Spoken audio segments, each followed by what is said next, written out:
This is what the Lord says. A voice heard in Ramah, mourning and great weeping. Rachel, weeping for her children and refusing to be comforted because her children are no more. This is what the Lord says. Restrain your voice from weeping and your eyes from tears, for your work will be rewarded, declares the Lord. They will return from the land of the enemy. So there is hope for your future, declares the Lord. Your children will return to their own land. That's Jeremiah 31, 15 to 17. Ramah was a deportation center where the conqueror gathered the captives together before scattering them throughout the world.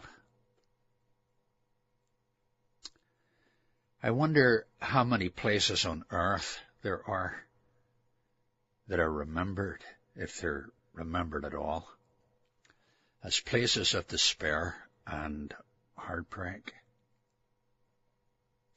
Ramah was one of them. Rachel, the mother of Israel, is pictured as weeping as she sees her children sent off into the grave of exile.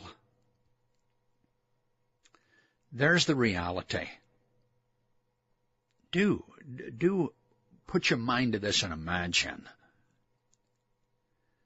The cruel conqueror, unstoppable, his legions too powerful to defeat, using cunning organization and long-term plans for the fragmentation and permanent humiliation of the conquered. Just imagine the searing pain of physical brutality and emotional rupturing. Imagine the horror on children's faces, the panic written all over parents, the despair of husbands and wives who've never spent even a single night apart from each other. Then the prophet speaks the promise we just read. He says, it doesn't end this way. Better days are ahead. The Lord, Yahweh, who brought us out of Egypt, says that all this misery and misfortune will be reversed. The future's secure because Yahweh says so. Yes. But in the meantime,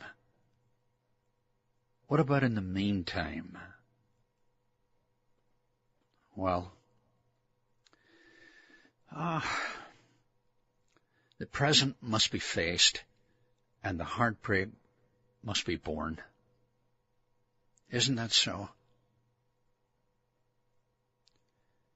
But is that not asking too much? Apparently not.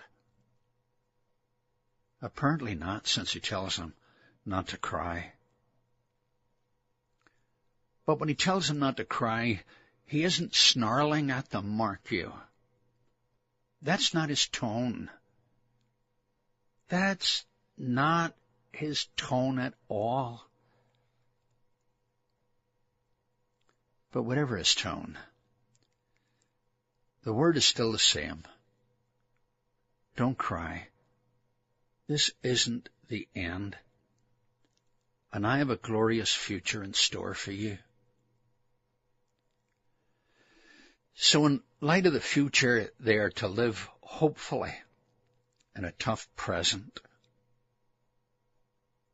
Paul says that too in 1 Corinthians 15:58. He speaks of it in light of the coming death of death. And he tells them Therefore, in the light of all of that, don't grow weary in doing good, because your toil is not in vain in the Lord.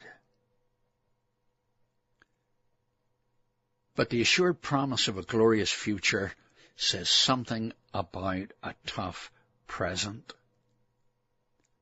He that controls the future is the Lord of the present.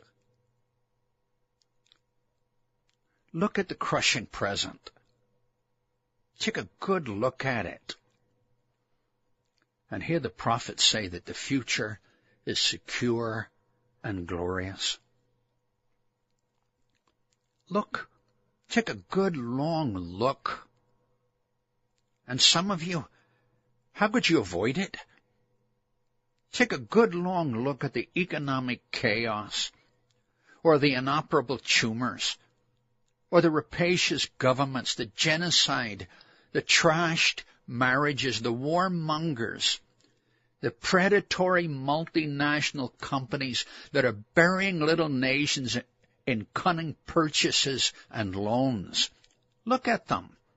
Look at all of this. Look at any of it. And then hear the prophetic promise. The promise defies the devastating present. The Lord of the future is working his strange work even in that kind of present. And the challenge is what? The challenge is to trust him, isn't it? Is he able?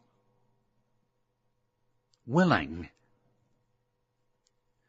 Or does he wring his hands in despair at the sight of people like Ashurbanipal or the ancient Nebuchadnezzar or the not-so-ancient Stalin or Hitler or the more modern names that you think belong on such a list? Whoever they are, whatever the names, the question remains the same. God must see what we see. But he must see more. If he's shaping the future, he must be sovereign over the present.